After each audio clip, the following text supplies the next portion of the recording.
Welcome to Microsoft Excel 2016।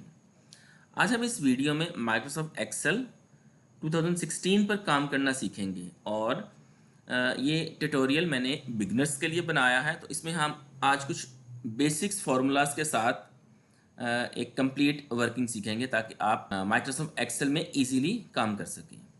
तो आइए start करते हैं। सबसे पहले आप माइक्रोसॉफ्ट एक्सेल ओपन कर लें।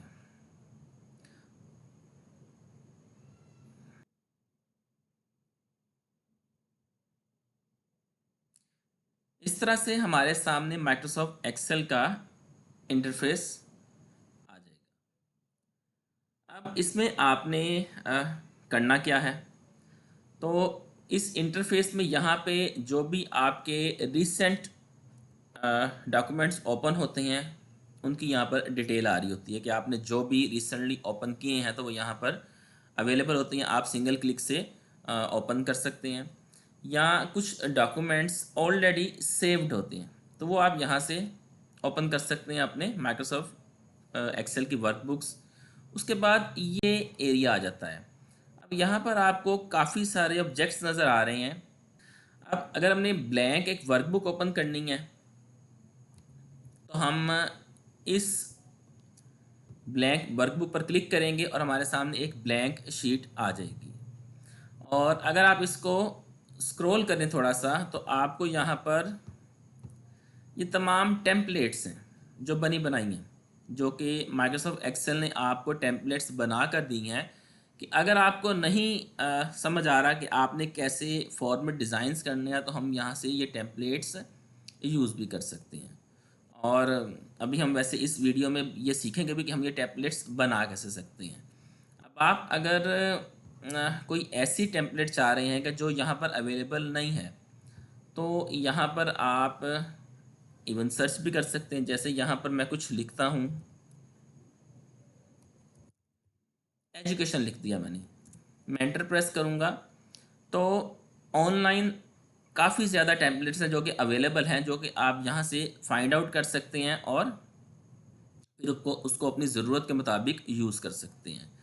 अब एक और चीज़ मैं आपको बताना चाहूँगा कि आप ये कैटेगरीज़ यहाँ से आप चेक कर सकते हैं कि हर कैटेगरीज़ में कितनी कितनी तरह की टेम्पलेट्स यहाँ पर अवेलेबल हैं। तो यहाँ से आप मतलब बेशुमार कलेक्शंस हैं, अगर सूटेबल हो तो हम यहाँ से यूज़ कर सकते हैं।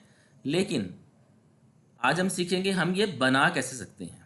यूज़ तो हम कर लेते हैं लेकिन सम टाइम हमारी ज़रूरत पूरी नहीं हो रही होती तो हमने कुछ अपनी मर्ज़ी की टेम्पलेट्स डिज़ाइन करनी होती हैं, या इवन एडिटिंग की ज़रूरत पड़ जाती है। तो उसके लिए हमें एक्सेल में इतना काम करना आना चाहिए ताकि हम अपनी वर्किंग कंप्लीट कर सकें। यहाँ से हम बैक कर लेंगे और सबसे पहले हम एक ब्लैंक वर्कबुक पेज ओपन करेंगे। ये इस तरह से हमारे सामने इंटरफेस आ जाएगा। कुछ चीज़ों से तो आप ऑलरेडी फेमिलियर होंगे, लेकिन फिर भी एक ओवरव्यू आपको इसका मैं दे दूंगा कि सबसे ऊपर ये बुक 1 लिखा हुआ है। ये आमतौर पे इस फाइल का नेम है कि जब तक हम इस फाइल को सेव नहीं करेंगे तो बाय डिफ़ॉल्ट एक्सेल कोई ना कोई नेम इसको असाइन कर देते हैं। तो उन्होंने बुक 1 असाइन कर दिया। अब इसमें सबसे पहले सबसे टॉप पे ये जो आपको बार नज़र आ रही है इसे हम कहते हैं क्विक एक्सेस टूल बार। इसमें कुछ आपको ये टूल आइकन्स नज़र आ रहे हो, जैसे सेव, अंडू, रीडू के जो हमें कमांड्स की ज़रूरत पड़ती है हम यहाँ पर ऐड कर लेते हैं। अगर हम चाहें इसमें एडिशन या डिलीशन तो वो भी हम कर सकते हैं। जैसे हम क्लिक करेंगे यहाँ पर और ये देखें, जैसे ओपन का बटन यहाँ पर आपको यहाँ टूल आइकन नज़र नहीं आ रहा तो मैं ओपन क्लिक करता हूँ तो आप देखेंगे कि ये अपीयर हो गया। अब कुछ कमांड्स तो यहाँ पर अवेलेबल हैं लेकिन मैं जो कमांड यहाँ पर ऐड करना चाह रहा हूँ वो मुझे यहाँ पर नहीं नज़र आ रही। तो मैं इस मोर कमांड ऑप्शन को क्लिक करूँगा। जैसे ही मैं इसको क्लिक करूँगा तो मेरे सामने एक विंडो ओपन हो जाएगी।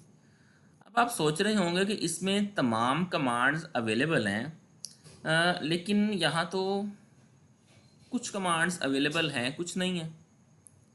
तो आप कोई ज़रूरत के मुताबिक अगर कमांड्स आपको यहाँ पे अवेलेबल हो, जैसे कॉपी है, डिक्रीज इन फॉन्ट है, डिलीट रोज हैं, इसमें से कई कमांड्स हैं जो कि आप इसमें ऐड कर सकते हैं। लेकिन फिर भी अगर आप चाह रहे हैं कि नहीं, मैं इसके अलावा कुछ कमांड्स चाह रहा हूँ, तो आप यहाँ से ऑल कमांड्स करें।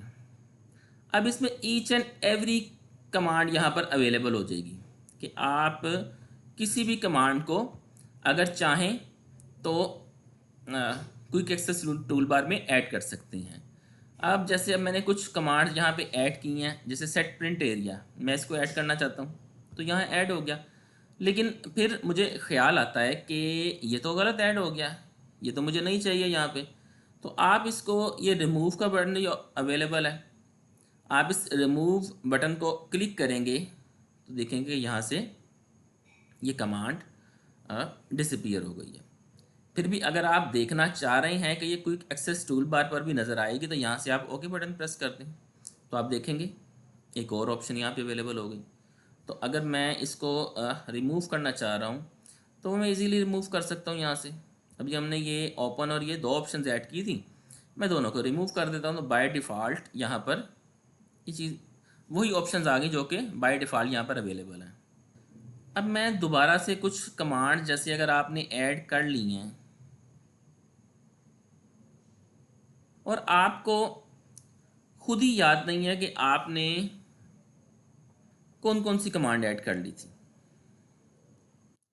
तो उसके लिए आप ये देखेंगे कि ये एक रीसेट की ऑप्शन है, इसे मैं क्लिक करूंगा, reset only quick access toolbar.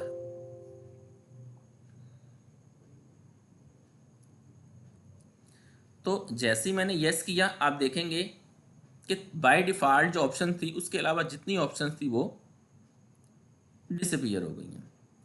तो रीसेट ऑप्शन का ये भी फ़ायदा होता है कि समटाइम हम वर्किंग कर रहे होते हैं और हमें ये याद ही नहीं रहता कि हमने कौन कौन सी कमांड्स ऐड कर ली हैं या गलती से कुछ एक्स्ट्रा कमांड्स ऐड हो गई हैं, तो आप रीसेट करके वापस डिफ़ॉल्ट सेटिंग्स में चेंज कर सकते हैं। अब हम चलते हैं कुछ और ऑप्शंस की तरफ। तो ये जो आपको एक बिगर एरिया नज़र आ रहा है, इसे हम रिबॉन्स कहते हैं। इसमें आप देख रहे हैं कि डिफरेंट टैब्स हैं, जैसे home, insert, page layout, formula, data and so on के ये टैब्स अवेलेबल हैं।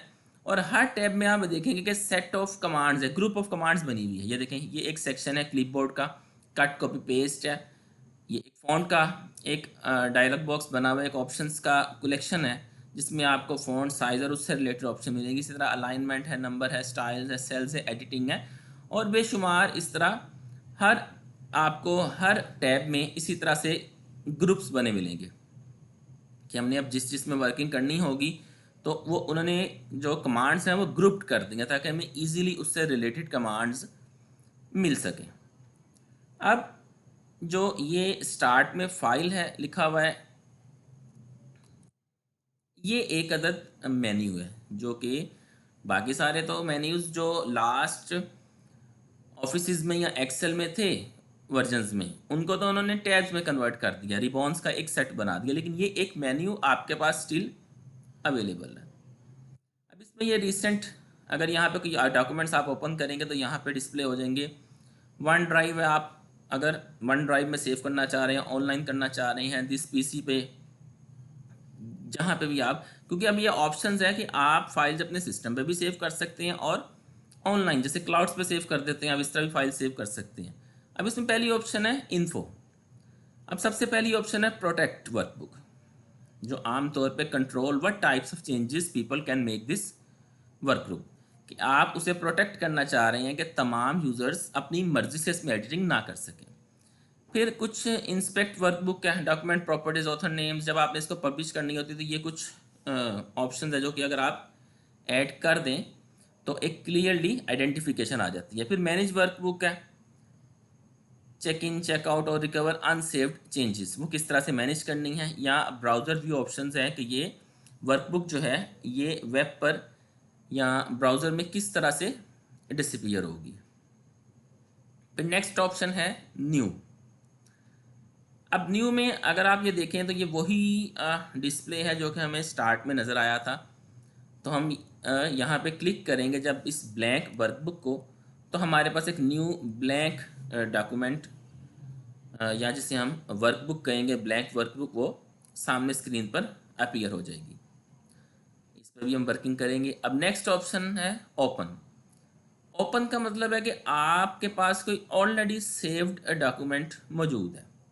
जैसे क्योंकि वर्कबुक आपके पास ऑलरेडी बनी हुई है, आप उसमें चेंजेस करना चाह रहे हैं, तो वो आप इस तरह ब्राउज करके और वट एवर द लोकेशन जहाँ पे आपने ये फाइल सेव की हुई है उसे ओपन कर सकते हैं। या इवन आपने अगर ऑनलाइन सेव की तो आप वन ड्राइव से भी ओपन कर सकते हैं। फिर सेव ऑप्शन आती है।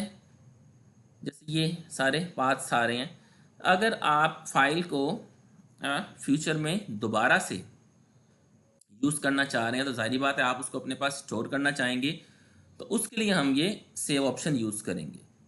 और सेव एज ऑप्शंस भी इसके साथ ही लिंक्ड होती है, क्योंकि अगर आप एक फ़ाइल जो कि आपने ओपन की हुई ऑलरेडी सेव्ड है उसको आप दोबारा से सेव करना चाह रहे हैं, लेकिन आप चाह रहे हैं कि पहली फ़ाइल भी हमारी सेव रहे, तो सेव एज ऑप्शंस के ज़रिए हम उस फाइल को with the new name save कर दें। फिर नेक्स्ट चलते हैं प्रिंट ऑप्शंस। यहाँ पर आपको प्रिंट प्रीव्यू नज़र आएगा, या ये प्रिंट से रिलेटेड ऑप्शंस हैं जो कि हम यहाँ से भी चेक कर सकते हैं, अदरवाइज़ हम डॉक्यूमेंट्स में इसकी सेटिंग तो कर ही देंगे।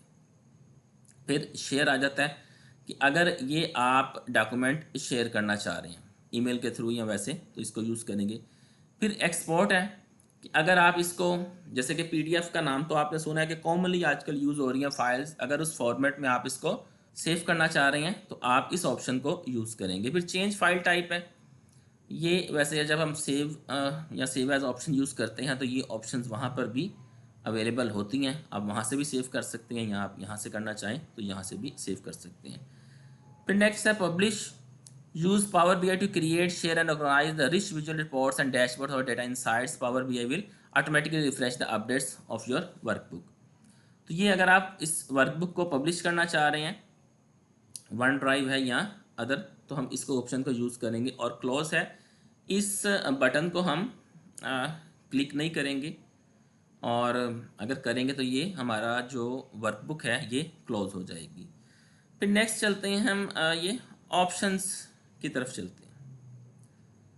अब यहाँ पर भी वैरायटी ऑफ ऑप्शंस अवेलेबल हैं, जो जैसे ही अगर हमें ज़रूरत पड़ेगी, बाय डिफ़ॉल्ट सेटिंग्स तो अवेलेबल है, अगर हम फिर भी कुछ चेंज करना चाह रहे हैं तो हम यहाँ से चेंज कर सकते हैं। बॉडी फॉन्ट है, जिस तरह ये ऑप्शन एक क्लिक है, चेंज करना चाहें तो आप इसके जो भी सेटिंग्स है वो यहाँ से चेंज कर सकते हैं। ऑफिस थीम है, कलरफुल है, या चलें इस थीम को ट्राई करते हैं हम। वैसे तो काफ़ी सारी ऑप्शंस हैं, आप इस थीम में से जैसे मैं डार्क ग्रे कलर ले लेता हूँ,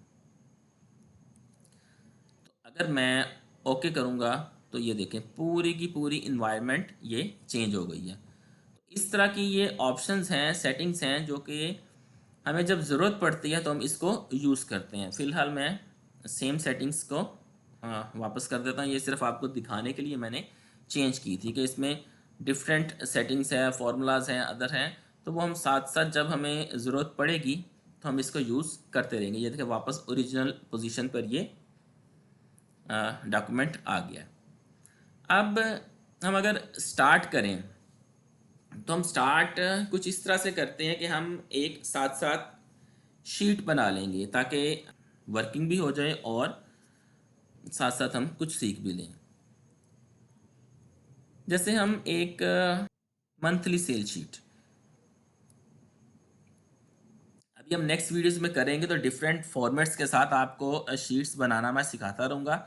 अब ये सिर्फ बिगनर्स के लिए ये वीडियो है, तो इसमें हम कुछ सिंपल से फॉर्मूलाज के साथ वर्किंग करना सीखेंगे।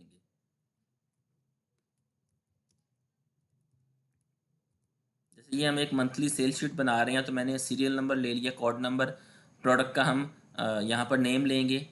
फिर परचेज़ हम यहाँ पर हम परचेज़ प्राइस कर देते हैं।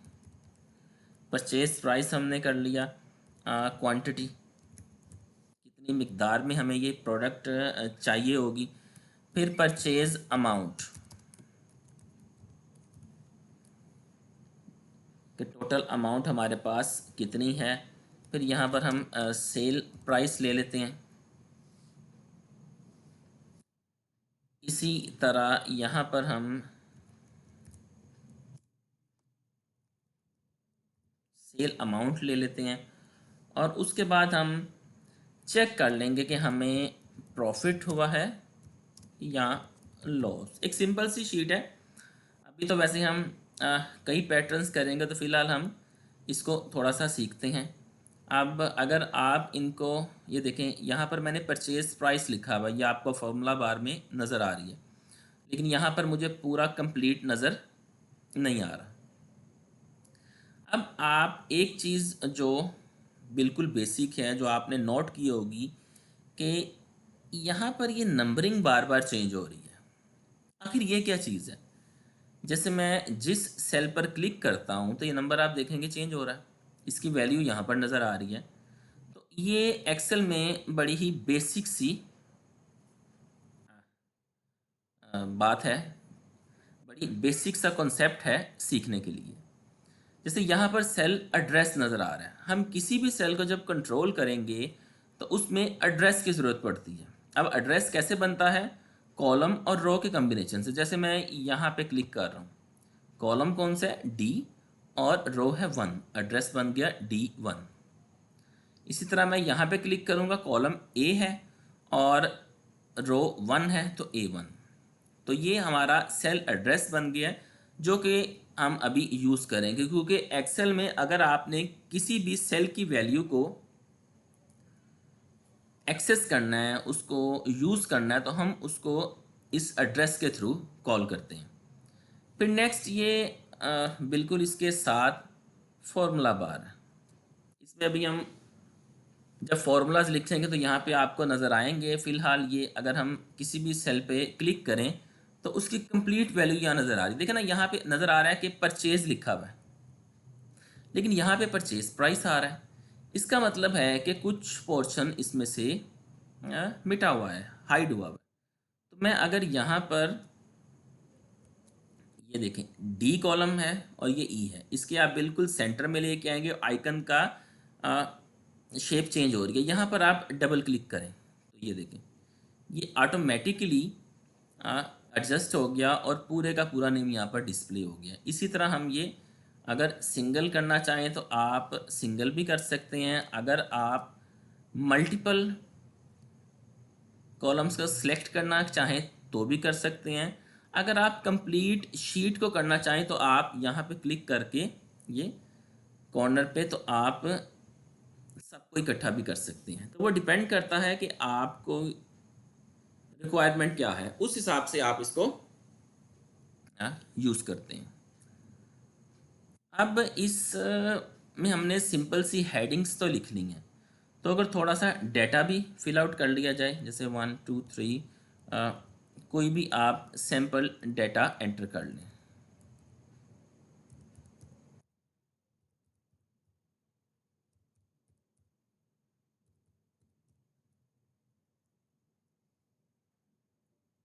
प्रोडक्ट्स की नेम्स ले लें जो आप या जिससे रिलेटेड बिजनेस है आपका, वो आप प्रोडक्ट यहाँ पर एंटर कर दें। अब इसकी परचेज प्राइस आप ले लें।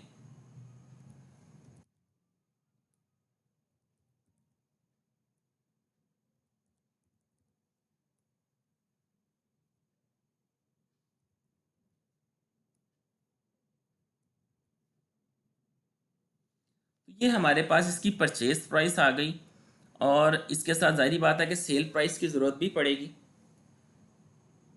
तो हम सेल प्राइस 20 में ऐड कर देते हैं। अब जैसे 1000 अगर परचेज प्राइस है तो हम थोड़ी थोड़ी एडिशन करके इसकी सेल प्राइस बना लेते हैं। अब ये हमारे पास बिल्कुल सिंपल सा बेसिक सा डेटा एंटर हो गया। अब इसमें आप सबसे पहले क्वांटिटी ऐड कर लें कि आपके पास कितने पीसीस अवेलेबल हैं या आपने कितने ख़रीदे हैं। और उसके बाद चेक करेंगे कि अब ये आपने प्राइस ऐड कर दी है और उसके बाद ये क्वांटिटी ऐड कर दी है, ये आपने सेल प्राइस ऐड की है। अब हम वैल्यू निकालेंगे कि एक्चुअल में हमारे पास परचेज वैल्यू क्या है। तो उसके लिए आपको सबसे पहले बेसिक सी चीज़ बता दूं कि आपने कोई भी जब फॉर्मूला यूज़ करना है तो उसके लिए आपने इक्वल साइन को यूज़ करना है। एक ऑप्शन ये भी है कि मैं 1000 लिखता हूँ, उसको मल्टीप्लाई करता हूँ 23 से, तो ये देखें 23,000 आ गया। तो ये हमारे पास परचेज अमाउंट आ गई कि हमने 23,000 की जैसे ये प्रोडक्ट है ये परचेज की है। 1000 प्राइस है और 23 क्वांटिटीज है। लेकिन अब अगर मैं यहाँ पर क्वांटिटी इसकी चेंज कर देता हूँ तो आप देखेंगे कि अमाउंट तो चेंज नहीं हुई। तो इसका मतलब है कि यहाँ पर ये तरीक़ेकार सही नहीं रहेगा। अगर हम इसकी जगह प्रॉपर फार्मूलाज यूज़ करेंगे with cell reference, cell reference का आपने मैंने अभी पहले भी बताया था कि सेल रेफरेंसेस ये अवेलेबल हैं। अगर हम इनको यूज़ करेंगे तो फिर ये जैसे हम चेंजेस भी करेंगे तो ऑटोमेटिकली अपडेट अमाउंट हो जाया करेगी। तो सबसे पहले हम चेक कर लेते हैं कि हमारे पास कितनी क्वांटिटी अवेलेबल है या टोटल प्रोडक्ट्स हमारे पास कितनी अवेलेबल है। तो उसके लिए हम ऑटो सम की ऑप्शन यूज़ करेंगे जो कि यहाँ पर अवेलेबल है। आप इसको क्लिक करें और एंटर प्रेस करें तो ये हमारे पास टोटल प्रोडक्ट्स आ गई हैं 268। ये हमारे पास टोटल प्रोडक्ट्स अवेलेबल है। इसके लिए सिंपल सा हमने सम का फॉर्मूला यूज़ किया। अब अगर नेक्स्ट स्टेप पे आते हैं तो हम इसकी अमाउंट निकाल लेंगे। उसके लिए सबसे पहले आप इक्वल का साइन प्रेस करेंगे और उसके बाद आप उस सेल को क्लिक करेंगे। क्योंकि पहले हमने वैसे नंबर लिखा था तो वो चेंजेस नहीं हो रही थी। उसके बाद आप मल्टीप्लिकेशन का साइन लगाएंगे और क्वांटिटी वाले सेल को क्लिक करेंगे और यहाँ पर आप एंटर प्रेस करेंगे। अब देखें 24,000 आ रही प्राइस। अब मैं अगर यहाँ से जाके इस की वैल्यू चेंज करता हूँ तो आप देखेंगे कि ऑटोमेटिकली वो अपडेट हो रहा है। एक्सेल में सबसे बड़ा एडवांटेज है कि इसमें आप काम बड़ा इजीली कर सकते हैं। जैसे मैंने अब वन टाइम फार्मूला लगाया, अब यहाँ पर मैंने 5 प्रोडक्ट्स ली हैं। पॉसिबिलिटी है कि ये 500 भी हो सकती थी, ये 5000 भी प्रोडक्ट्स हो सकती थी। तो मुझे हर दफ़ा फार्मूला लिखने की ज़रूरत नहीं है। मैं सिंपली इसको या तो मैं कॉपी कर सकता हूँ। जैसे आप राइट क्लिक करें, ये कॉपी की ऑप्शन है और यहाँ पर आकर आप राइट क्लिक करें, इसको पेस्ट क्लिक कर दें तो आप देखेंगे कि ये ऑटोमेटिकली फॉर्मूला अप्लाई हो गया। अब आप अगर देखना चाह रहे हैं तो यहाँ पर तो इस सिर्फ वैल्यू लिखी हुई है और यहाँ पर आप देखेंगे कि फॉर्मूला बार में आपको ये फॉर्मूला अपीयर हो रहा है। और दूसरी ऑप्शन या दूसरा तरीक़ेकार ये भी है कि जैसे मैं इसके बॉटम राइट कॉर्नर पे लाऊंगा कि देखिए आपको प्लस का साइन नज़र आ रहा है कि आइकन की शेप चेंज हुई है। यहाँ से मैं ड्रैग करके तो ये तमाम सेल्स पर फॉर्मूला अप्लाई कर सकते। तो जैसे हमने वर्ड में सीखा था कि एक ही काम को करने के मल्टीपल वेज हैं, इसी तरह एक्सेल में भी मल्टीपल वेज के ज़रिए हम ये काम कर सकते हैं। परचेज अमाउंट तो हमने निकाल ली, तो अब नेक्स्ट स्टेप है कि सेल्स अमाउंट निकाल ली जाए। क्योंकि जब तक हमारे पास सेल वैल्यू नहीं आएगी तो हम ये डिसाइड नहीं कर सकते कि हमें प्रॉफिट हुआ है या लॉस। तो उसके लिए भी आप सेम फॉलो करेंगे। सबसे पहले इक्वल साइन करेंगे और क्वांटिटी के तो आपने क्लिक करना है, लेकिन आप मल्टीप्लाई के बाद सेल प्राइस को क्लिक कर देंगे। तो यहाँ पर आप देख रहे हैं कि 27,600, 23,000 हमारी परचेज अमाउंट थी और ये जो हमारा स्टॉक है ये 27,600 में सेल हुआ है। और इसी तरह से आप ये प्लस आइकन के ज़रिए ड्रैग करेंगे तो ये फार्मूला तमाम पे अप्लाई हो जाएगा। अब नेक्स्ट फेज़ आता है कि प्रॉफिट हुआ है या लॉस। कॉमन सी चीज़ है, जब भी आप ऑफिस में काम कर रहे होंगे तो ये जानना आपके लिए ज़रूरी होगा कि आपने जो वर्किंग की है उसमें प्रॉफिट हुआ है या लॉस।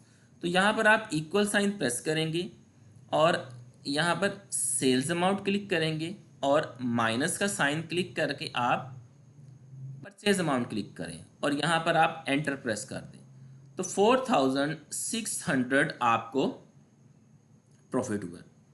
इसी तरह बॉटम पे जाएं और इस प्लस का साइन जैसे ही शेप चेंज हो आइकन की तो आप इसे ड्रैग करें और आप ये चेक कर सकते हैं कि ये आपका टोटल जो प्रॉफिट है वो यहाँ पर शो हो रहा है। मेरा ख्याल है ये आपको बिल्कुल क्लियरली आ गया होगा, अब तक आप सीख चुके होंगे।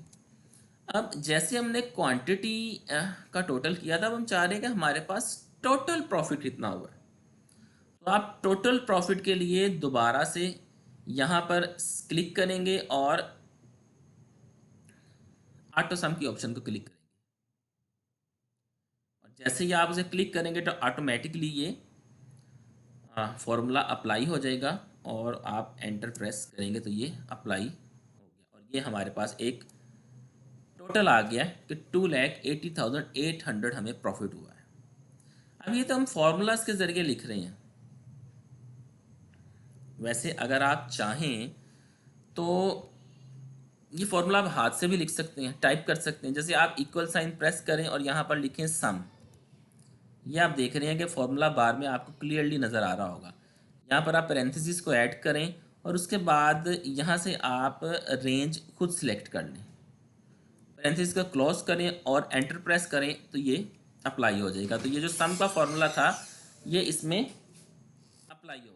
अगर आप इन तमाम कॉलम्स का टोटल करना चाह रहे हैं तो आप सेम जैसे यहाँ पर आप बॉटम के ऊपर आए हैं तो प्लस का साइन बन गया है, इसको आप अगर ड्रैग करना चाहें तो हम तमाम कॉलम्स का टोटल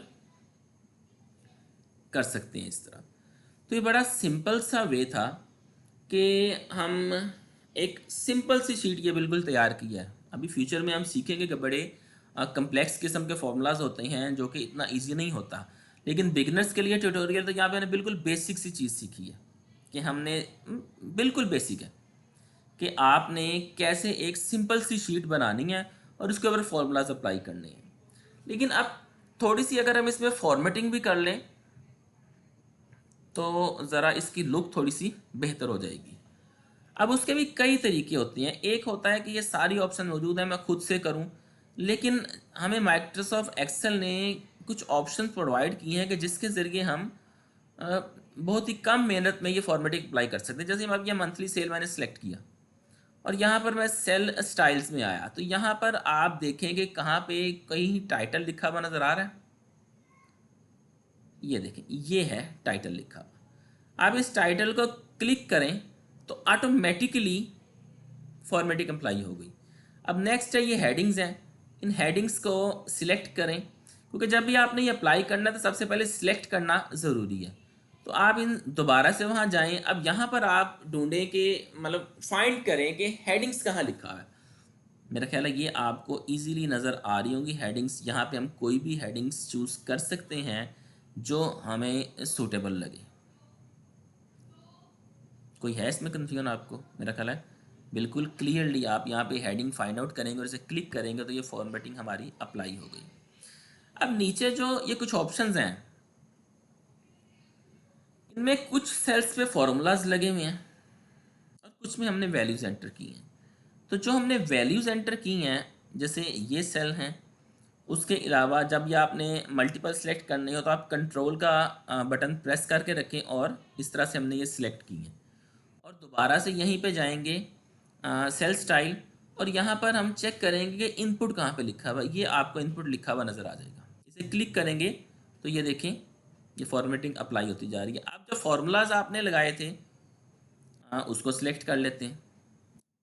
चलिए मैं कंप्लीट ही सिलेक्ट करता हूँ, बाद में फिर चेंज करता हूँ। और इस तरह कंट्रोल का बटन प्रेस करके दोबारा से आप सेल स्टाइल में जाएंगे और यहाँ पर आउटपुट फाइंड करेंगे। ये आउटपुट आपको लिखा मिल गया, इसे क्लिक कर देंगे। अब अगर आपने एक चीज़ देखी हो कि यहाँ पर जो लास्ट में लाइन है ये टोटल है, लेकिन कुछ हमें डिफरेंस नज़र नहीं आ रहा कि टोटल और एक जैसी लग रही है बिल्कुल। तो अगर हम टोटल को थोड़ा सा प्रोमिनेंट करना चाह रहे हैं तो हम इसको सिलेक्ट करेंगे और उसके बाद दोबारा से यहाँ पर जाएंगे। तो यहाँ पर आप देखें कहीं पे आपको टोटल नज़र आ रहा है, ये देखें ये टोटल लिखा हुआ है। तो आप इसको क्लिक कर दें। अब आप देखेंगे कि वाज़े तौर पे अपीयरेंस चेंज हो गई है। हमने बड़ी ही कम टाइम में फॉर्मेटिंग अप्लाई की है और एक प्रेजेंटेबल लुक आ गई है और क्लियरली हमें नज़र आ रहा है कि तमाम चीज़ें सेपरेट हो गई हैं। वरना ये तमाम आप ऑप्शंस खुद से भी कर सकते हैं। यहाँ से आप फॉन्ट कलर वगैरह तमाम चीज़ें खुद से कर सकते हैं, इसमें कोई मुश्किल नहीं है। लेकिन अगर वो ऑप्शंस हमें बनी बनाई अवेलेबल हैं तो हमारी प्रेफरेंस होनी चाहिए कि हम उनको यूज़ करें। अब कुछ और ऑप्शंस देख लेते हैं। उसके लिए हम चलते हैं पेज लेआउट टैब में। इसे आप क्लिक करेंगे तो ये आपको एक यहाँ पर ऑप्शंस कुछ नज़र आ रही हैं जिन्हें हम कहते हैं थीम्स।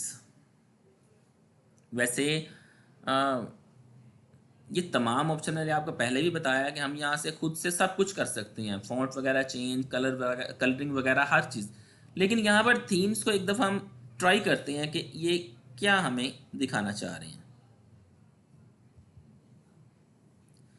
तो अगर मैं सिंपल ये देखें, आप जैसे ही क्लिक करेंगे तो नीचे आपको चेंजेस भी साथ साथ ही नज़र आ रही हैं कि यहाँ पे आपको कौन सा सूटेबल लग रहा है।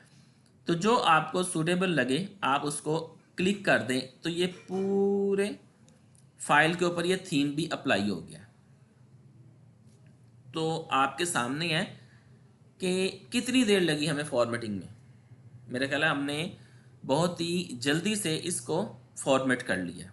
अदरवाइज़ अगर यही ऑप्शन हम खुद बारी बारी ट्राई करते तो पॉसिबिलिटी थी कि हमें काफ़ी टाइम लगता। अब जो हमने अपनी सेटिंग्स कर ली है, हम चाह रहे हैं कि इसको एक नया थीम सेव कर लें ताकि जब फ्यूचर में हम यूज़ करें तो हमें ये सेटिंग्स ना करने के बाद अपना ही थीम अप्लाई करेंगे और ये तमाम ऑप्शन इसके ऊपर अप्लाई हो जाएंगी। तो यहाँ पर हम इसको सेव कर लेते हैं फर्स्ट थीम। और एक चीज़ आपने नोट करनी है कि ये डॉक्यूमेंट थीम्स आप अगर सिर्फ यहाँ पर सेव करेंगे तो ही माइक्रोसॉफ्ट वर्ड इसको पिक करेगा, अदरवाइज नहीं। तो इसको आपने सेव हमेशा यहीं पे करना है डिफ़ॉल्ट लोकेशन पे। तो आप इसे सेव क्लिक करेंगे तो ये डॉक्यूमेंट हमारा हमारा थीम जो है वो सेव हो गया। अब ये कुछ ऑप्शन थी जो कि हमने सीखी।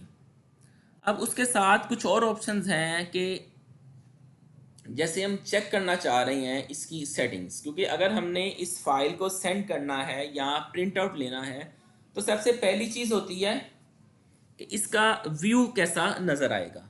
क्योंकि अगर प्रॉपरली ये फाइल व्यू नहीं होगी, मार्जिन्स प्रॉपरली सेट नहीं हुए होंगे तो हम ये प्रॉपरली हमारे लिए मतलब अच्छी नहीं लगेगी सेटिंग्स कि हम प्रिंट निकाल रहे हैं और डॉक्यूमेंट हमारी ज़रूरत के मुताबिक अगर प्रिंट ही नहीं हो रहा या हम स्क्रीन पे देखना चाह रहे हैं हमारी रिक्वायरमेंट के मुताबिक अगर वो प्रिंट ही नहीं हो रहा तो उसका भी कोई फ़ायदा नहीं है। तो हम अब व्यू टैब में क्लिक करेंगे। अब यहाँ पे कुछ ऑप्शन है कि जिस तरह नॉर्मल पेज पे व्यू वगैरह हम ये सारी अभी देखते हैं। अच्छा, कस्टम व्यू। अब ये जो पूरा डॉक्यूमेंट है ये तो हमने अम, अपने लिए बना लिया, लेकिन समटाइम होता है कि हमारा डॉक्यूमेंट तो लेंथ ही है लेकिन हम इसमें तमाम चीज़ें तमाम लोगों के लिए ज़रूरी नहीं है। जैसे अब परचेज डिपार्टमेंट को सिर्फ कंसर्न है परचेज से, सेल्स डिपार्टमेंट को कंसर्न है सेल से, और अगर आप हायर मैनेजमेंट की तरफ चाहेंगे तो उन्हें कंसर्न है कि प्रॉफिट लॉसेस, इसकी एक अपनी अहमियत है। लेकिन अब पूरी की पूरी अगर रिपोर्ट आप सेंड करेंगे तो वो अच्छी नहीं लगेगी क्योंकि डाटा इतना ज़्यादा हो जाएगा। क्योंकि मैंने सिर्फ 5 प्रोडक्ट एंटर किए हैं लेकिन अगर प्रैक्टिकली देखें तो ये 100 क्या 1000 ऑफ प्रोडक्ट्स हो सकती हैं जो कि हम इसमें एंटर करते हैं। तो ये अब एक ऑप्शन है हमारे पास कि हमारा डॉक्यूमेंट भी डिस्टर्ब ना हो और हम कस्टम व्यूज़ बना लें। ये ऑप्शन है कस्टम व्यूज़ की। अब हम कस्टम व्यूज़ बना कर देखते हैं कि सबसे पहले हम कस्टम व्यूज़ को क्लिक करेंगे और यहाँ पर ऐड करेंगे एक, इसको हम कहेंगे जैसे अब ये मेन ओरिजिनल कह लें आप इसको, ये एक ओरिजिनल हमने सेव कर लिया, इसे ओके कर लें तो आप देखेंगे यहाँ पर आकर के एक हमारा कस्टम व्यू यहाँ पर सेव हो गया। अब हम ऐसा करते हैं कि परचेज डिपार्टमेंट को हमने सेंड करना है, तो हम ऐसा करते हैं ये जो कॉलम्स हैं इनको सिलेक्ट करते हैं और राइट क्लिक करते हैं और इनको हाइड कर देते हैं। अब ये हमने परचेज डिपार्टमेंट को एक समरी सेंड करनी है और दोबारा कस्टम व्यूज़ को क्लिक करेंगे और यहाँ पर एक और ऐड कर लें जिसको हम नाम दे देते हैं परचेजेस।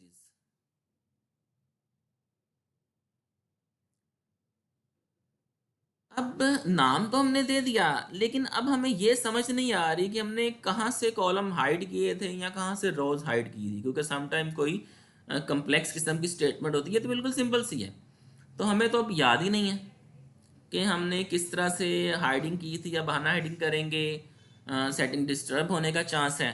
तो हम दोबारा से ऐसा करते हैं, कस्टम व्यू की तरफ जाते हैं और यहाँ पर जो ओरिजिनल हमने सेव किया था इसे क्लिक करके यहाँ पर ऑप्शन आ रही है शो, इसे आप क्लिक करें शो।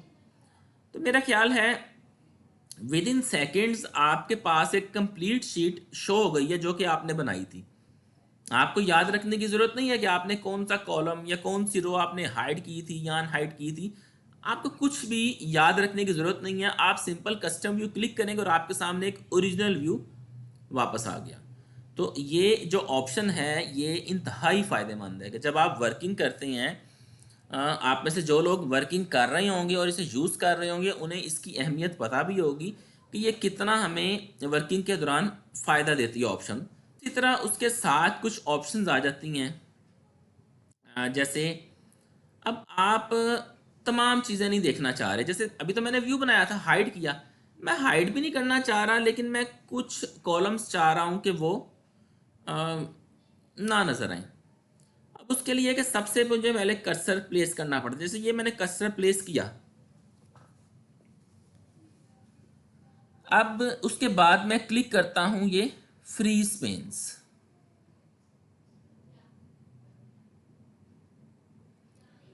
तो अगर आप थोड़ा सा नोट करेंगे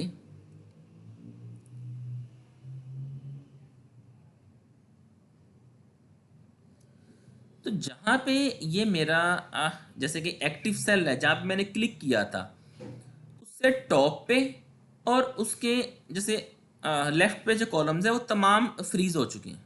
अब अगर मैं इसको मूव करता हूँ तो आप देखेंगे कि अगर मैं डाउनवर्ड में मूव करता हूँ तो आप देखेंगे कि ये फ्रीज हो गया। अब ये भी एक ऑप्शन है कि अगर आप फ्रीज करना चाह रहे हैं और चाह रहे हैं कुछ, अब ये देखें कुछ कॉलम्स नज़र नहीं आ रहे, जो कि समटाइम रिक्वायरमेंट होती है कि शीट्स काफ़ी लेंथी होती हैं तो स्क्रीन पर सब कुछ नज़र नहीं आता तो हमें फ्रीज करना पड़ता है। लेकिन मैं चाह रहा था कि मैं इस तरह फ्रीज ना करूं, तो सबसे पहले इसको आप अनफ्रीज कर दें। अब मैं चाह रहा हूँ कि सिर्फ रोज फ्रीज हो जाए, जैसे सिर्फ यहाँ जैसे टॉप का पोर्शन है ना ये फ्रीज हो जाए, ये 4 रोज हैं ये फ्रीज हो जाए। तो उसके लिए मुझे जो सबसे पहले फर्स्ट कॉलम पे आके यहाँ पर क्लिक करना पड़ेगा, तो हमारा एक्टिव सेल इस वक्त है A5। अब मैं दोबारा फ्रीज ऑप्शन के रो जाता हूँ और फ्रीज पेन्स। अब आप देखेंगे कि सिर्फ रोज फ्रीज हुई हैं जो कि हमने सेलेक्ट की थी और कॉलम्स इसमें से कोई भी फ्रीज नहीं है। और ये मतलब अदर ऑप्शंस हैं कि जब हम वर्किंग कर रहे होते हैं तो मैं दोबारा अनफ्रीज कर देता हूँ, तो वर्किंग के दौरान हमें काफ़ी हद तक ज़रूरत पड़ती है तो ये चीज़ें फ़ायदेमंद रहती हैं।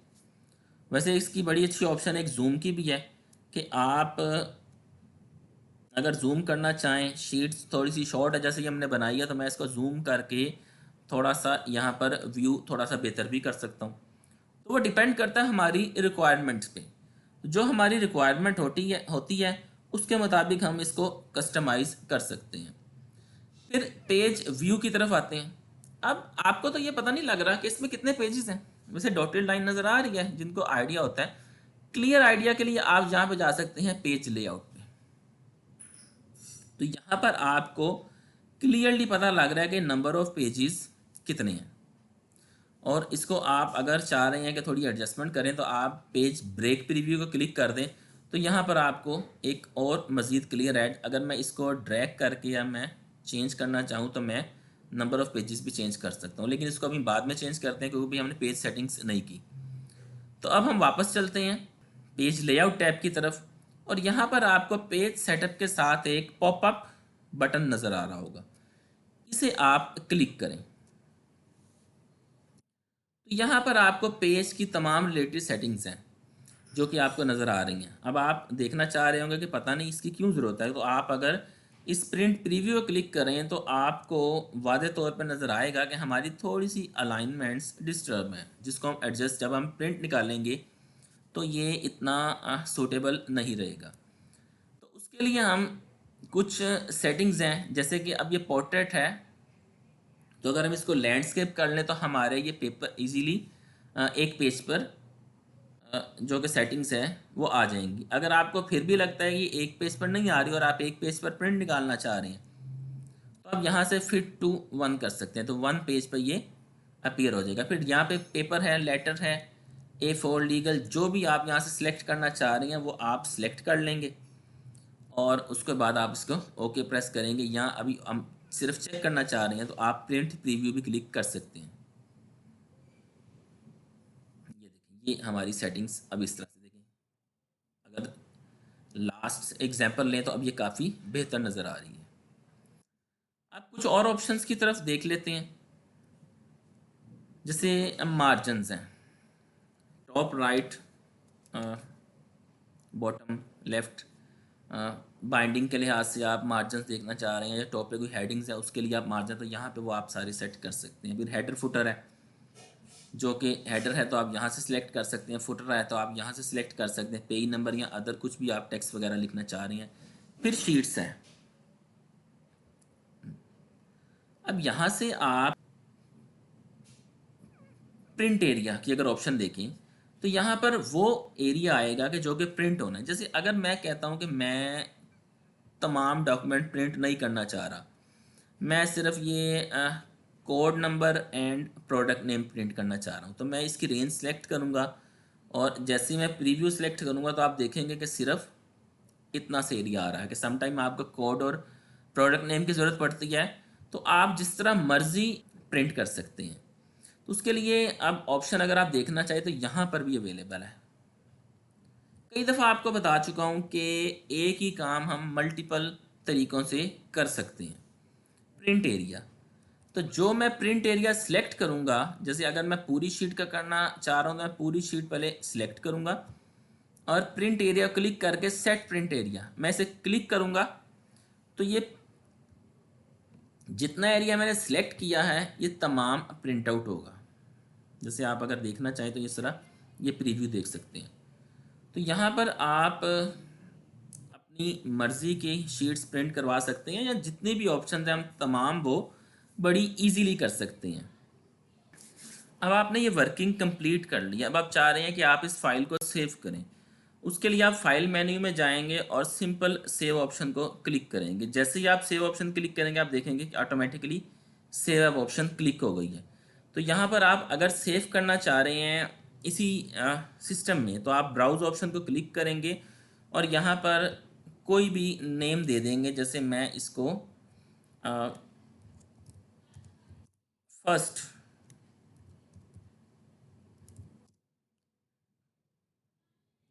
एक्सेल फाइल का नेम देता हूँ और आप सेव ऑप्शन क्लिक करेंगे तो ये फाइल हमारी सेव हो गई है। लेकिन अब हम एक और चीज़ चाह रहे हैं कि हमने जो इतनी मेहनत की है, नेक्स्ट टाइम जब हम आएँ तो हमें ये जो फार्मूलाज हैं ये ना लगाने पड़े। तो उसके लिए हम ऐसा करते हैं कि जो भी हमने टेक्स्ट एंटर किया था इसको आप रिमूव कर दें, फार्मूलाज को रहने दें। अब आप दोबारा से इस फाइल ऑप्शन में जाएं और सेव एज ऑप्शन को क्लिक करें और सेम स्टेप्स को रिपीट करें, लेकिन यहाँ पर आप सिलेक्ट सॉरी यहाँ पे तो फाइल नेम है आपका, यहाँ पर आप सिलेक्ट करें एक्सेल टेम्पलेट। यहाँ पर मैं इसको फर्स्ट का नेम दे देता हूँ। और ये भी आपने थोड़ा सा ध्यान रखना है कि कस्टम ऑफिस टेम्पलेट्स के जो भी आपने टेम्पलेट सेव करनी है वो यहीं पर अवेलेबल रहे, अदरवाइज माइक्रोसॉफ्ट ऑफिस इसको एक्सेस नहीं करेगा, ये नोट कर लें। और आप इसको सेव क्लिक कर दें। अब मैं अगर इस फाइल को क्लोज कर देता हूँ, दोबारा से ओपन करें, फाइल ऑप्शन क्लिक करें और न्यू ऑप्शन को क्लिक करें, तो ये सारी टेम्पलेट्स तो नज़र आ रही हैं, लेकिन जो हमने बनाई थी टेम्पलेट वो तो यहाँ नज़र ही नहीं आ रही। तो वो हम कैसे एक्सेस करेंगे? तो उसके लिए आप अगर थोड़ा सा गौर करें तो यहाँ पर आपको एक और ऑप्शन लिखी हुई आ रही है, पर्सनल। ये जो पर्सनल लिखा हुआ है, अगर आप इसको क्लिक करेंगे तो ये आपकी बनी हुई टेम्पलेट यहाँ पर डिस्प्ले, आप जितनी भी टेम्पलेट्स बनाएंगे वो तमाम यहाँ पर डिस्प्ले हो जाएंगी। तो अगर हम इस टेम्पलेट को क्लिक करें तो आप देखेंगे कि आपको फॉर्मूलाज और फॉर्मेटिंग करने की बिल्कुल ज़रूरत नहीं है। वो ऑलरेडी इसमें जैसे फॉर्मेटिंग हुई हुई है, फार्मूलाज लगे हुए हैं, आपने सिंपल यहाँ पर डेटा एंटर करना है। और ये देखें, हम इसमें सैम्पल डेटा एंटर करके देख लेते हैं।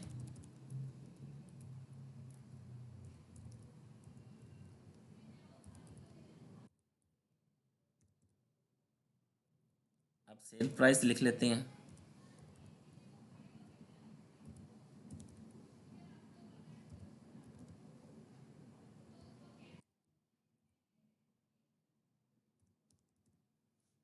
तो आप देख रहे हैं कि हमने कोई फार्मूलाज नहीं लगाए और कोई फॉर्मेटिंग नहीं की, सिंपल टेक्स्ट एंटर किया तो हमारी शीट्स प्रिंटिंग के लिए बिल्कुल तैयार है। आप जहाँ पे यहाँ पे आकर प्रिंट प्रीव्यू देखते हैं तो ये बिल्कुल रेडी है।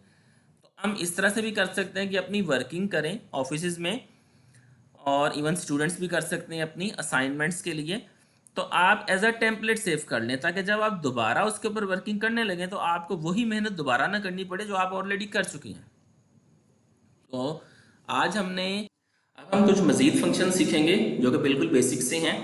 उसके लिए मैंने इसको एक न्यू शीट पर कॉपी कर लिया। अगर आप भी करना चाहें तो आप कंट्रोल का बटन प्रेस करके इसको ड्रैग करेंगे तो ये आप जिस तरह मर्जी इसकी शीट्स की मल्टीपल कॉपीज कर सकते हैं। जैसे मैंने इसकी कॉपी की है और सेम फॉर्मेटिंग के साथ वो न्यू शीट पर कॉपी हो गई है। अब उसके लिए कुछ बेसिक फंक्शन है। सबसे पहले आप यहाँ पर देख रहे हैं ऑटो सम लिखा हुआ है।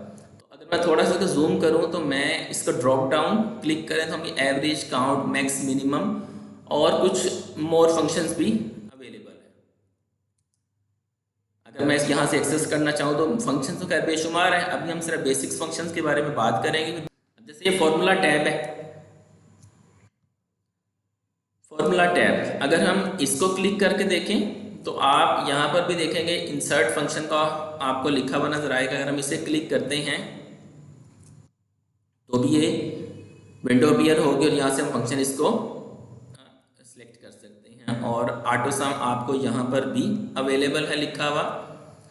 तो ये मैं कई दफ़ा स्टूडेंट्स को भी बताता रहता हूँ कि हम एक ही काम मल्टीपल वे से कर सकते हैं। अब ये हम पे डिपेंड करता है कि हमें कौन सा वे ज़्यादा इफेक्टिव लग रहा है या कौन सा वे ज़्यादा सूटेबल है, हम उसको चूज़ करते हैं। यहाँ पे देखें average, count numbers, max, minimum and trim, मैंने कुछ यहाँ पे लिखी है। वैसे अभी कुछ और भी देख लेंगे इसके बाद। अब जब भी कोई आपने फॉर्मूला फंक्शंस यूज करना होता है तो आपको एक चीज तो क्लियर होनी चाहिए कि सबसे पहले आपने इक्वल का साइन प्रेस करना होता है। अब हम एवरेज करेंगे, यूज करेंगे तो A B E average function, उसके बाद आपने ये पैरेंथेसिस इन करनी है। अब या तो आप रेंज माउस से सिलेक्ट कर लें, एक ये भी ऑप्शन होती है, एंटर प्रेस करें, या अगर मैं माउस से सिलेक्ट नहीं करना चाह रहा तो आप दोबारा से लिखें।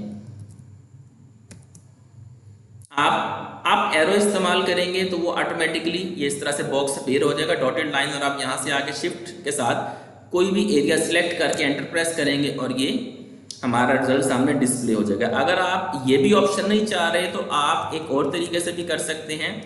आप यहाँ पर सेल एड्रेस देखें, जैसे इस 1000 जो लिखा हुआ है इसका सेल एड्रेस क्या है, D5, ऑटोमेटिकली वहां पर लिखा गया। और मैं यहाँ पर अगर कॉलन लिखूं और उसके बाद नेक्स्ट क्या लिखा हुआ है 9, D9। आप देख रहे होंगे कि रेंज भी ऑटोमेटिकली ये सिलेक्ट हो रही है। अगर मैं D9 को मिटा के D8 करता हूँ, D7 करता हूँ, तो आप देख रहे हैं कि हम अपनी मर्जी से कंट्रोल कर सकते हैं। Parenthesis closed end press enter, तो ये हमारा रिजल्ट हमारे सामने अपीयर हो गया। इसी तरह नेक्स्ट काउंट है। अब हम देखना चाह रहे हैं कि ये हमारी कितनी प्रोडक्ट्स हैं। अभी यहाँ पे एक छोटी सी शीट है, अभी मैं आपको एक लेंथी शीट के ऊपर भी ये थोड़ी सी वर्किंग करके दिखाऊंगा, तो आपको, ताकि आपको इसके फायदे का सही तरह से इल्म हो कि कितनी इफेक्टिव है कमांड्स आपके लिए। अब अगर यहाँ पे हम काउंट करना चाहें तो आप सेम केस है, पैरेंथेसिस यूज करके इस रेंज को सिलेक्ट करें। नंबर ऑफ प्रोडक्ट्स आपके पास है टोटल 5। अब हम इसमें देखना चाह रहे हैं कि सबसे महंगी हमने कौन सी प्रोडक्ट खरीदी है, मैक्सिमम वैल्यू क्या है। तो आप मैक्स का फंक्शन यूज कर लें और सेम पैरेंथेसिस ऑन करके आप हाथ से लिखें या इसी तरह से सिलेक्ट करें, ये डिपेंड करता है। और एंटर प्रेस करेंगे तो 15,000 में जो प्रोडक्ट है वो हमने सबसे महंगी खरीदी है। फिर हम ये देखना चाह रहे हैं कि सबसे सस्ती प्रोडक्ट कौन सी है, तो मैं मिनिमम का फंक्शन यूज करूंगा और इस दफा मैं माउस से ड्रैग कर लेता हूं, एंटर प्रेस करेंगे 1000। अच्छा, अब ये नेक्स्ट स्ट्रीम लिखा हुआ है, यहाँ पर आपको कीबोर्ड माइक्रोसॉफ्ट लिखा हुआ नजर आ रहा है। ये मैंने एक सैंपल टेक्स्ट लिखा है, लेकिन इस तरह की कई जगह पे सिचुएशंस हो सकती हैं कि जब आप डाटा को एक्सपोर्ट करते हैं किसी भी सॉफ्टवेयर से, तो इस किस्म की जो फॉर्मेटिंग की जरूरत वहां पे रहती है कि जो आप नहीं कर रहे होते। ऑटोमेटिकली जब एक सॉफ्टवेयर एक्सपोर्ट करता है उस डाटा को एक्सेल के अंदर, तो इस किस्म की वो गलतियां कर देता है। तो उसको हम सही कर सकते हैं। या तो होता है कि एक ऑप्शन है कि हम इंडिविजुअली तौर पे अगर मिस्टेक्स 500 टाइम्स हैं तो 500 टाइम्स खुद से सही करें, या एक ऑप्शन ये होती है कि हम इस तरह के किसी फंक्शन को यूज करके उस मिस्टेक्स को ऑटोमेटिकली यूज करें। जैसे मैं आपको भी इसको यूज करके दिखाता हूं, तो फिर आप देखें कि क्या डिफरेंस है। जहां पर आप इसका नेम लिखें और इसी तरह आप पैरेंथेसिस ऑन करें और इस सेल को सिलेक्ट कर दें। जैसे आप इस सेल को सिलेक्ट करेंगे और पैरेंथेसिस क्लोज करें और एंटर करें, अब आप अगर थोड़ा सा नोट करें तो आपको कोई डिफरेंस तो इसमें शो हो रहा होगा। कीबोर्ड माइक्रोसॉफ्ट के दरमियान में जो स्पेसेस थी वो ऑटोमेटिकली खत्म हो गई। तो समटाइम ये वैसे तो आपको रूटीन में मे भी इतना इफेक्टिव ना लगे, लेकिन जो लोग वर्किंग करते हैं और इस किस्म की फॉर्मेटिंग से गुजरते हैं उनको अंदाजा हो जाएगा कि इस फंक्शन को वो कितना इफेक्टिवली यूज करते हैं। अब नेक्स्ट करते हैं थोड़ा सा प्रैक्टिस के लिए। मैंने एक ये शीट में डाटा एंटर कर लिया, क्योंकि मैंने उसमें तो तकरीबन 4-5 प्रोडक्ट्स ऐड की थी। इसमें अब मैंने काफ़ी ज़्यादा प्रोडक्ट्स ऐड किए हैं, बल्कि ये मैंने एक स्टूडेंट्स का डाटा एंटर किया कि स्टूडेंट्स के नेम एंटर किया। जैसे आप इसे कंसीडर कर सकते हैं एक रिजल्ट शीट बनाई है जो कि कॉमनली यूज्ड है, जो कि काफ़ी ज़्यादा इस्तेमाल भी होती है। जैसे प्रोडक्ट की एक अपनी अहमियत है और एजुकेशन की फील्ड में आपने रिजल्ट शीट की अपनी अहमियत है। अब यहाँ पे देखिए मैंने काफ़ी ज़्यादा स्टूडेंट्स ऐड किए हैं, तो अगर मैं चेक करना चाहूँ कि टोटल स्टूडेंट्स यहाँ पर कितने हैं। अच्छा, अब आप ये देख रहे हैं कि मैंने स्टूडेंट्स लिखा है। अब मुझे बार बार फॉर्मेटिंग करनी पड़ेगी। देखिए ऑलरेडी मैंने फॉर्मेटिंग की हुई है, तो अगर मैं मार्क्स ऑफ 10 को क्लिक करूं और यहाँ पर एक ऑप्शन है फॉर्मेट पेंटर, मैं इसको क्लिक करता हूँ और जाकर ये टोटल स्टूडेंट्स को क्लिक करता हूँ, तो आप देखेंगे ऑटोमेटिकली हमारी फॉर्मेटिंग यहाँ पर अप्लाई हो गई है। एक ये भी वे है कि अगर आप शीट में एडिशन डिलीशन कर रहे हैं और वहां पर आपको दोबारा से फॉर्मेटिंग की जरूरत पड़ी है, तो आप अपनी पहले से जो फॉर्मेटिंग हो चुकी है उसी को रीयूज कर सकते हैं by using this format painter command. अब यहाँ पे हम सेम फंक्शन को यूज करते हैं काउंट, जो मैंने आपको सिखाया है। अब उसके लिए हमने रेंज सिलेक्ट करनी है। आपकी जितनी भी रेंज है, ऐसे आप शिफ्ट से कर सकते हैं, ये शिफ्ट कंट्रोल और डाउन एरो प्रेस करें तो तमाम स्टूडेंट्स के नंबर्स इकट्ठे सिलेक्ट हो जाएंगे। एंटर प्रेस करें और यहाँ पर हम देखिए 206 स्टूडेंट्स की ये एंट्री हुई हुई है। अब मैं अगर देखना चाह रहा हूँ कि इसमें से मैक्सिमम नंबर कितने हैं, और मैं चेक कर लेता हूँ फॉर एग्जाम्पल, चलिए मिनिमम नंबर भी हम देख लेते हैं।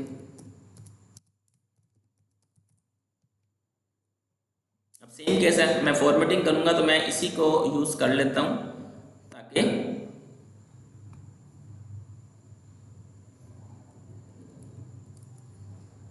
यहाँ पर अब आप यूज़ करेंगे मैक्सिमम नंबर के लिए मैक्स का फंक्शन यूज़ कर लें। सेम केस है, आप ये रेंज सेलेक्ट करें और उसके बाद अगर मैं मिनिमम करना चाह रहा हूँ तो min आप मिनिमम का फंक्शन यूज़ करेंगे और रेंज को सिलेक्ट करेंगे और आप ये देखेंगे कि ये मैक्सिमम नंबर इसमें 531 है और मिनिमम नंबर 0 सिफर। अब हम इस रिजल्ट शीट को कंप्लीट करते हैं by using some other functions. तो सबसे पहले हम ऐसा करते हैं, एज्यूम करते हैं टोटल मार्क्स। फॉर एग्जांपल 600 हमने टोटल मार्क्स लिए हैं और ये हम सब बच्चों पे अप्लाई करेंगे। तो हम कॉपी पेस्ट करेंगे और ये तमाम हमने 206 स्टूडेंट्स के लिए 600 मार्क्स एज्यूम कर लिए। और अब आपने कंसीडर करना है कि इसमें से बच्चे पास हैं या फेल हैं। अब सबसे पहले हम यहाँ पर क्राइटेरिया डिफाइन कर लेते हैं। तो वो हम ग्रेटर देन 33% रखते हैं कि जिन बच्चों के मार्क्स 33% से ज़्यादा होंगे वो पास हैं और बाकी तमाम स्टूडेंट्स फेल कंसीडर होंगे। तो यहाँ पर हम एक अदद कंडीशन लगा लेते हैं कि जो हम इफ कंडीशन है, इक्वल का साइन लगाएंगे और इक्वल के साइन के साथ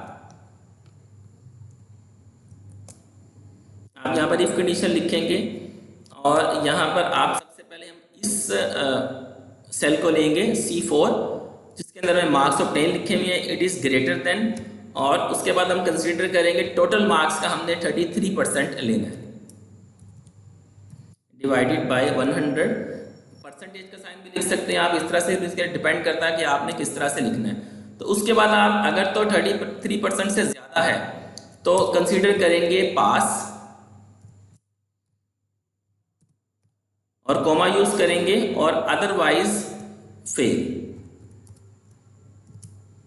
और पैरेंथेसिस आप क्लोज कर देंगे और एंटर प्रेस करेंगे। अब आप देख रहे हैं कि ये रिजल्ट पास आ रहा है क्योंकि इस बच्चे के मार्क्स ज्यादा हैं। अब आप ये सोच रहे होंगे कि 206 स्टूडेंट्स हैं, अगर हम एक एक दफ़ा ये फॉर्मूला लगाएंगे तो इसमें तो बहुत सारा टाइम वेस्ट हो जाएगा। स्टूडेंट्स तो 1000 भी हो सकते हैं, स्टूडेंट्स तो 10,000 भी हो सकते हैं, लेकिन एक्सेल आपको जो फैसिलिटी देता है, जिसकी आपको बार बार आपको जिसके बारे में बताया गया है कि आप एक दफ़ा फॉर्मूला लिखकर उसको कॉपी पेस्ट कर सकते हैं। अब उसका तरीका क्या है, मैं इसको कॉपी करके पेस्ट भी कर सकता हूँ। जैसे ये पास लिखा हुआ है, यहाँ पर मैं आता हूँ और ये देखिए कॉपी को मैंने प्रेस किया और उसके बाद मैं नेक्स्ट सेल में जाके अगर इसको पेस्ट क्लिक करूँ आप देखेंगे कि फॉर्मूला अप्लाई हो गया। असल में यहाँ पे तो रिजल्ट नजर आ रहा है लेकिन फॉर्मूला बार में आपको क्लियरली इसका फॉर्मूला नजर आ रहा है। अब एक और ऑप्शन भी है कि मैं जैसे ही इसके बॉटम राइट कॉर्नर पे आऊंगा तो आप देखेंगे कि आइकन चेंज हो रहा है। ये देखें, इस आइकन को आप थोड़ा सा गौर से देखें और जैसे ही मैं साइन पे आ रहा हूँ तो मैं यहाँ से क्लिक करके इसको ड्रैग भी कर सकता हूँ।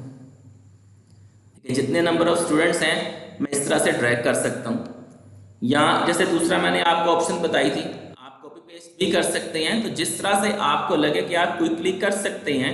अब जैसे मैंने एक कॉपी कर लिया इसको और यहाँ पे नंबर ऑफ स्टूडेंट्स है, मैंने एंटर कर दिया और ये देखिए सारा सब पे रिजल्ट अप्लाई हो गया होगा, पास पास पास। ये आप देख रहे हैं कि यहाँ पर फेल भी लिखा हुआ है। तो कई तरह से हम ये काम कर सकते हैं और अपने काम को मुख्तलिफ तरीक़ों से आसान कर सकते हैं। काफ़ी सारी ऑप्शन सीखी और इवन आप इस लेक्चर को सुनने के बाद इस काबिल इजीली हो गए होंगे कि आप माइक्रोसॉफ्ट एक्सेल में काम कर सकें और बेसिक्स फार्मूला के साथ शीट्स बना सकें। इंशाल्लाह नेक्स्ट वीडियोस में हम बल्कि स्टेप बाय स्टेप चलेंगे, इंटरमीडिएट लेवल सीखेंगे, फिर हम एडवांस लेवल सीखेंगे और उसके बाद काफ़ी तरह की वर्कशीट्स हैं जो कि हम बनाएंगे, जो कि स्टूडेंट लेवल से लेकर जो कि आपके कॉर्पोरेट ऑफिस में इस्तेमाल हो रही हैं, वो तमाम की तमाम शीट्स इसमें हम इंशाल्लाह बनाएंगे और आपको सिखाएंगे भी।